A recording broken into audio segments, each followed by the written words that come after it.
Hello besties, we are back this month with another TBR jar picks my monthly reads video. These are some of my favorite videos to film every single month and you guys seem to love watching them, so I'm gonna keep making them as long as that's the case. If you're new here, my name's Lottie and I make bookish videos here on YouTube, TBR jar videos, reading vlogs, Kindle tips, all that good stuff. I literally can't believe it's already summer. Like, I genuinely cannot fathom the fact that we're already in June, but here we are, and summer is one of my favorite times of year, especially for reading. I'm a huge summer reader. I find I get a lot of energy from the sun and the longer days, and I love reading at the pool and on vacation, and I feel like life just slows down a little bit in the summer. I've been so busy this spring and I'm usually super busy in the fall too, and then we have the holidays, but summer is just kind of the time of year I feel like where things slow down a little bit, which actually gives me more time to read. So we'll see if that's the case this summer or not, but either way, I love summer reading. I also wanted to let you guys know that in the month of June, for the kind of the first half of the month, I'm going to be traveling and going on a summer vacation. So I feel like that's kind of going to affect how I view what books I may want to read this month, because I'm going to have two really long flights, but then I'm probably not going to have a ton of time to read while I'm actually traveling. I'm going to Paris and London for the first time ever this month. So I have a lot of fun things I'm looking forward to doing there. But a lot of times when I travel, especially to big cities like that, I like to do a lot of sightseeing and I don't always leave myself much downtime for reading. So I'm going to keep all that in mind while picking out my TBR. Also, let's talk about last month's TBR. So for my May TBR, I chose 6 books and I was able to read 3 of the 6 books. So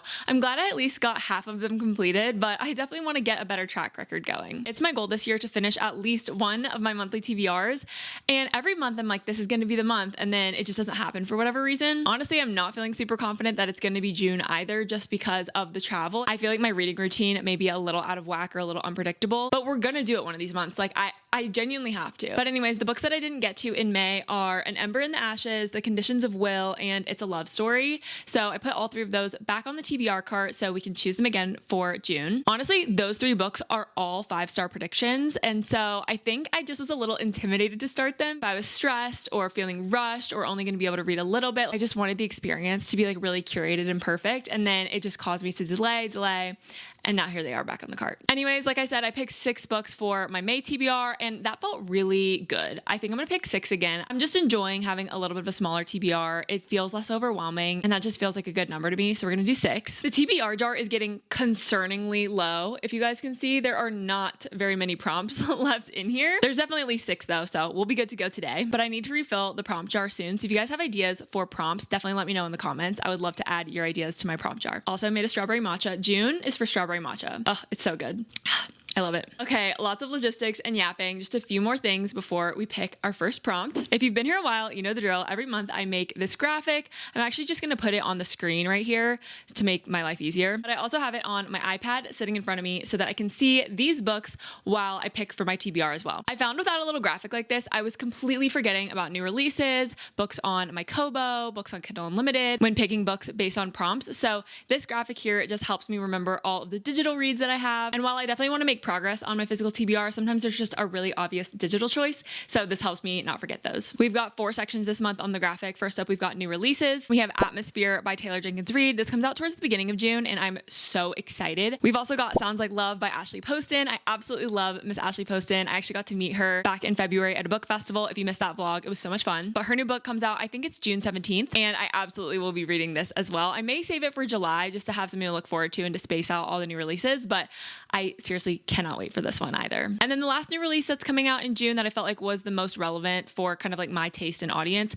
was Bury Our Bones in the Midnight Soil by V.E. Schwab. I'm pretty sure this book is just being marketed as like historic, messy, lesbian, vampire mystery, something like that. So if any of that sounds up your alley, you may love this one. I really enjoyed The Invisible Life of Addie LaRue, and I'm definitely intrigued to read more from this author, but if I'm being honest, I feel like there's some other books I want to read from her before reading this one. Then we have the Kindle Unlimited section. So I have This Could Be Us by Kennedy Ryan. This is the next book in the Skyline series, and the 3rd book actually just came out, so a good push for me to get to that 2nd book soon. We also have 7 Days in June by Tia Williams. I really want to read this, especially in June. I just think it'd be so fun to read 7 Days in June. And then we also have The Games Gods Play by Abigail Owen. This is the start of a new romantasy series and it just looks like very interesting to me. Then we have a list of Kobo reads. So these are a mix of new releases and just books that have caught my eye lately that I would be down to purchase and read. So we've got Julie Chan is Dead, Out of the Woods, The Collected Regrets of Clover, Main Characters, and Wild Dark Shore. I could sit here and talk about what all of these books are about, but I do want to get on to the point of the video. If I end up considering them for a prompt, I'll elaborate. And then the last section for my radar is just a bunch of audiobooks that I'm really interested in. I want to read a little bit more nonfiction this year, so we have a little bit of that in here. I don't usually keep much nonfiction on my actual cart, so I love putting like specific audiobook recs that I've heard are good on this list too. This is a new section this month, but I think it may be a fun one to keep going forward. So I have an audiobook version of Shop Girls on my Libro FM. This is by the same author as Mary Jane, which is one of my 5-star reads, so I'm very interested in this one. We've also got Pictures of You by Emma Gray. This is free on my Hoopla, so I added this one because it caught my eye. Same with Definitely Better Now. This one's on my Hoopla as well. And then I've got 2 nonfiction books that I'm super interested in for audio and will be willing to use a credit on, and that's Dinner for Vampires and Girl on Girl. So those are all the books on my digital June radar. Without further ado, I think it's time to pick prompt number 1 for the month of June. There's not much shaking I can do with so few prompts. Okay, I got a book picked by a friend. I think what I'm gonna do for this one is actually DM bestie Jaime and just send her a picture of my TBR cart and have her pick a book off my cart. I have DM'd Jaime to ask her which book she thinks I should put on my June TBR. Jaime already replied and she's taking a look, so stand by. Matcha break while we wait on Jaime to pick. Okay guys, Jaime responded and she picked one that I think a lot of you are going to be excited for. It's one that was on a previous TBR and we're adding it back, and that is Us Against You by Frederick Bachman. This is the next book in the Beartown trilogy, and honestly I needed this push from Jaime. She said she picked this one because it feels so good to be productive and continue series that you're in the middle of, which I definitely agree. Beartown was probably my favorite read from February. It was a 5-star for me, and I don't know why I've put off continuing the series. I think because I didn't do it right away, I just like lost the momentum. I'm someone who really likes binging a series like all in one go together. So as soon as I like take a break, sometimes I have a hard time coming back. And I think because the setting for this is like a colder climate, I just didn't really have my eye on it for the summer, honestly. But there are so many characters in this book, and I feel like the longer I put off continuing the trilogy, the more likely I'm gonna have to do a Beartown reread. And it is still pretty fresh in my mind, so I feel like I need to jump into it before I like forget all the characters from Beartown. So I'm super excited to have Us Against You on my TBR for the month. This one is also on Kindle Unlimited, so this would be a great one to also read while I'm traveling because I won't have to bring the book with me to Europe. So thank you, Jaime, for the pick. I'm so excited to continue the Beartown trilogy. And honestly, I just really want to get to Frederick Bachman's entire backlist. I want to read A Man Called Uwe. I want to read Anxious People. I want to read My Friends. But I feel like I need to finish this trilogy before I move on to those. So this is the helpful push that I needed. Okay, let's pick out prompt number 2. This one says a book with an academic setting.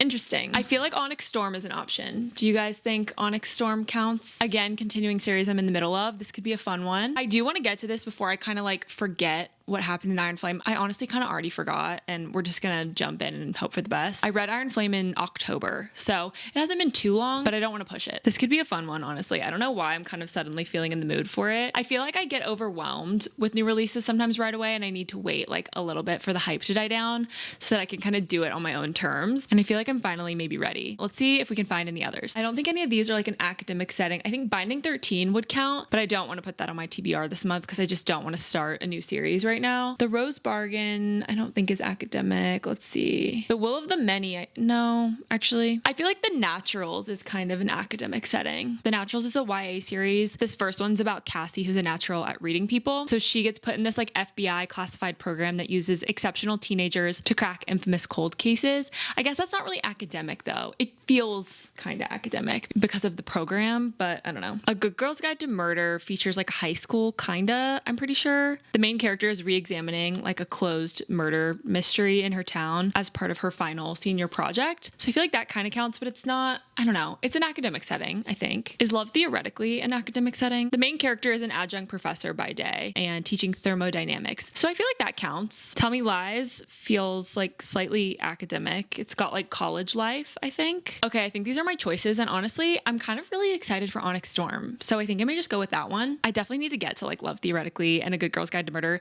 These are 2 that I've had on my TBR for like months, if not like close to a year now. I really need to get to these soon, but I don't know. I'm feeling excited for Onyx Storm, so I want to take advantage of it. Plus, it's continuing a series I'm in the middle of, so maybe I could do a continuing series reading vlog. Let me know if you guys would like that. Okay, let's pick out prompt number 3. A book with an ugly cover. Okay, honestly, there's like one book I feel like for this that I feel like is like the ugliest by a country mile, and that's this one. Let me get it out. This cover is so ugly to me. Like, I'm sorry, I'm just gonna say it. We can do better than this, but it does kind of like go with the vibe of the books. This is actually like 5 mini books all in one, and it's a whole series. I don't want to get demonetized, but it's called the Mind F series, and all of these are on Kindle Unlimited too. These could be really good to read on the plane, honestly, because it's like 5 quick reads, and it's like a dark romance thriller kind of thing. I don't even know how to describe this. I'm pretty sure this whole series is about a serial killer and then an FBI investigative agent who's like on this serial killer's case, and then they fall in love. I'm pretty sure it's just like 5 books all about that, and it just sounds fun. And a lot of people, this is like a god tier book for them. It'd be a good way to get my numbers up for my Goodreads reading goal, because this is technically 5 books, but we're gonna count it as 1 for the point of this video. I don't know that anything's gonna top this in terms of an ugly cover. Just for fun, the only other ones that I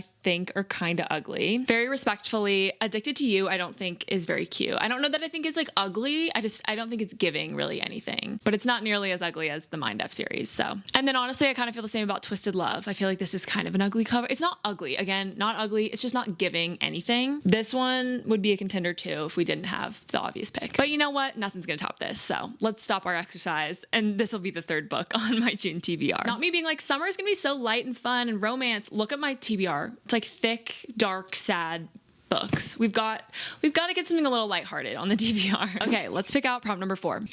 Prompt number 4 is a new release, so that's super exciting. So I'm looking at the graphic that I made, and obviously my eyes go right to Atmosphere by Taylor Jenkins Reid. I feel like this is a good opportunity to put Atmosphere on the TBR, or we could put It's a Love Story back on the June TBR, because I definitely want to read this in June. This one just came out at the very end of May, so this I feel like still counts as a new release right now. Honestly, let's do It's a Love Story. I want to put this one back on the TBR, and I just want something like light, and I think Atmosphere is gonna be great, but I feel like it leans a little more historical fiction, lit fic, and honestly I want like a solid little romance, and I need to take the opportunity to put it on there while we have it. So It's a Love Story is gonna be book number 4 on my June TBR. This book, it just looks like June to me. I love the yellow and the blue. I think of yellow as June in my head. I'm just obsessed with Annabelle Monaghan. I've loved all of her books, so I know I'm gonna love that one too. Okay, 4 books down, 2 books to go. Let's pick out prompt number 5. Prompt number 5 is a book written by a BIPOC author. Immediately my brain went to 7 Days in June by Tia Williams. Tia Williams is a BIPOC author, and as you guys know, I'm dying to read this book in the month of June. I think this one is a little bit more of like a heartfelt, emotional romance. And again, this one is on Kindle Unlimited, which could be great for my travels, so I don't have to bring a bunch of physical books with me, and I can just focus on some e-reads. I'm refreshing my memory on the plot of 7 Days in June, just so that you guys know what it's about. I think it follows Eva and Shane, who are both authors, and I think the two meet at a literary event where sparks fly. But what no one knows is that 20 years earlier, Eva and Shane in their teens spent one crazy week together, madly in love, in the month of June. So I think this is like a second chance romance. It's kind of like a bookish book because both of our main characters are writers, authors, and I've just heard nothing but good things about this book. So I love this prompt, and I love getting to put 7 Days in June on my June TBR. Okay, 1 more prompt to go. Prompt number 6. Let's do it. This last prompt says a lighthearted book. The TBR jar knew that I needed some more lighthearted reads on the lineup this month, so I'm down for another lighthearted book. I feel like it's nice to even it out. So looking at my digital reads, I feel like Sounds Like Love by Ashley Poston is definitely an option, but because this one comes out later in the month, I'm like 50-50 on if I want to pick it. And then other than that, I don't know that I have too many lighthearted ones on my digital TBR this month, so let's turn to the TBR card. Okay, lighthearted. I feel like The Rose Bargain is like pretty lighthearted. It's like Regency era YA romantasy, and there's like a love triangle. I think this one definitely seems a bit lighthearted. I mean, I'm sure there's like stakes and emotions and stuff, but it just seems like a fun concept and not too overwhelming. You with a View, I think, could be lighthearted. I'm not 100% sure. I'm honestly just kind of jumping to my romances. Wild Eyes by Elsie Silver could definitely be a lighthearted choice. I do feel like there's no time like the summer to read Miss Elsie Silver, and this one is also on Kindle Unlimited, so would be good for traveling and would be good for continuing a series I'm in the middle of. So I definitely feel like this is an option. I think Dial A for Aunties is pretty lighthearted. Honestly, I would love to read Passion Project by London Sparrow. I don't know how like lighthearted this is, because I do think our main character is like adrift at the beginning of the book. She has no direction, no energy, but I don't know. I do think this one could count as more of like a lighthearted read for sure. I loved Promise Me Sunshine, and I feel like this one has a lot of similarities. Okay, looking through my bottom couple, Done and Dusted. I think this is a lighthearted read. This is like definitely a summer read. I would love to kind of get into this series this summer. She's off limits, but he's never been good at following the rules. These are just like silly contemporary romances, you know? Oh, also Win and in Rome. I feel like this is definitely a lighthearted read. It's set in a small town. There's a pie shop. This would kind of be starting a new series though, because this is all interconnected with like practice makes perfect. So maybe I should wait on this one and like finish some other series I'm in the middle of. So I think it's between Wild Eyes or Passion Project. Honestly, I think I want to pick Passion Project as much as I want to keep making progress towards the series I'm in the middle of. I feel like if I need a palette cleanser, I can just pick this up at any time and it doesn't necessarily need to be on the TBR explicitly.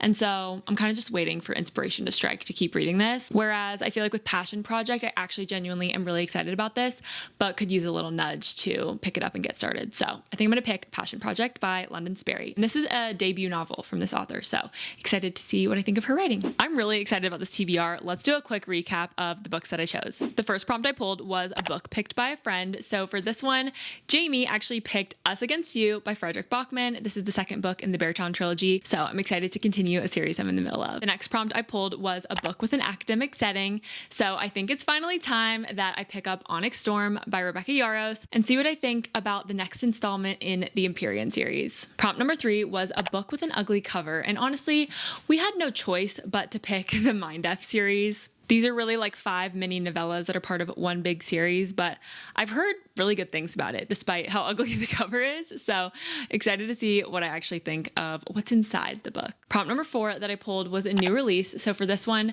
we added It's a Love Story by Annabelle Monaghan back to the TBR for the month of June. Prompt number 5 is a book written by a BIPOC author. So for this one, I chose 7 Days in June by Tia Williams. I'm so excited to read this in the month of June. And the 6th and final prompt I pulled for my June TBR is a lighthearted book. So for this one, I went with Passion Project by London Sperry. So guys, this is my June TBR plus 7 Days in June. I'm really excited about this month's picks. Let me know in the comments down below what's on your TBR this month, and don't forget to give me some prompt ideas as I'm refilling my TBR prompt jar next month. If you're as excited for summer as I am, and if you made it this far in the video, comment down below with the ice cream emoji so I can know who made it to the end. Wish me luck on completing my monthly TBR this month, guys. I know I can do it. Maybe June will be the month. Thank you all so much for watching this video. I hope you enjoyed it, and I'll see you very soon in my next one. Bye everyone.